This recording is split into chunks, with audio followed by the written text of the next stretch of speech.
মাত্র ৬ মাস আগে বিয়ে করেন বিধ্বস্ত বিমানের পাইলট ফ্লাইট লেফটেন্যান্ট তৌকির ইসলাম সাগর। ২১ জুলাই সোমবার রাজধানীর উত্তরায় মাইলস্টোন স্কুল অ্যান্ড কলেজে বিধ্বস্ত হওয়া বিমান বাহিনীর প্রশিক্ষণ যুদ্ধ বিমানের পাইলট ছিলেন তিনি। এদিকে তার মৃত্যুতে রাজশাহীর উপশহরের ৩ নম্বর সেক্টরের বাসায় চলছে শোকের মাতম। দুপুরে তার বাড়িতে গিয়ে স্বজনদের আহাজারি করতে দেখা যায়। পরে বিকেল ৫টার দিকে সাগরের বাবা তহুল ইসলাম, মা সালেহা খাতুন ও ছোট বোন বৃষ্টিকে বিমান বাহিনীর একটি হেলিকপ্টারে করে ঢাকায় নেওয়া হয়। বিষয়টি নিশ্চিত করেছেন সাগরের মেজো চাচা মতিউর রহমান। তিনি বলেন, আমরা বিকেল ৪:৩০টার দিকে তৌকিরের খবর পেয়েছি। এরপর বিমান বাহিনীর পক্ষ থেকে একটি হেলিকপ্টার পাঠানো হয়।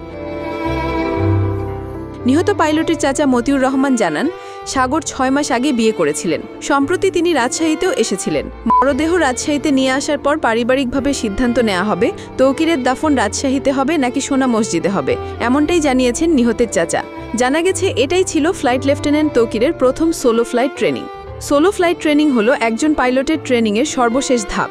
ফাইটার জেট অপারেট করার জন্য একজন পাইলট যে হাই স্কিল সেটি প্রমাণিত হয় সোলো ফ্লাইটের মাধ্যমে। ট্রেনিংয়ের এই পর্যায়ে পাইলটকে নেভিগেটর বা কো পাইলট বা কোনো প্রকার ইনস্ট্রাক্টর ছাড়াই একাই ফ্লাইট অপারেট করতে হয়।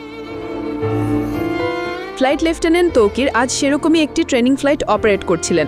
২১ জুলাই সোমবার দুপুর ১:০৬ রাজধানীর মাইলস্টোন কলেজ ক্যাম্পাসে ওই প্রশিক্ষণ বিমানটি বিধ্বস্ত হয়। এতে এখন পর্যন্ত ১৯ জন নিহত ও শতাধিক আহত হওয়ার খবর পাওয়া গেছে। সেনাবাহিনীর আন্তঃবাহিনী জনসংযোগ পরিদপ্তর জানিয়েছে, বিমানটি মাইলস্টোন কলেজের হায়দার আলী ভবনের প্রধান ফটকে আছড়ে পড়ে এবং নিচতলায় ভবনটির এক পাশ দিয়ে প্রবেশ করে, আরেক পাশ দিয়ে বের হয়ে যায়। এই ঘটনায় এখন পর্যন্ত ১৯ জন নিহতের সংখ্যা নিশ্চিত করেছে ফায়ার সার্ভিস। হতাহতের সংখ্যা শতাধিক বলে বিভিন্ন মাধ্যমে জানা গেছে।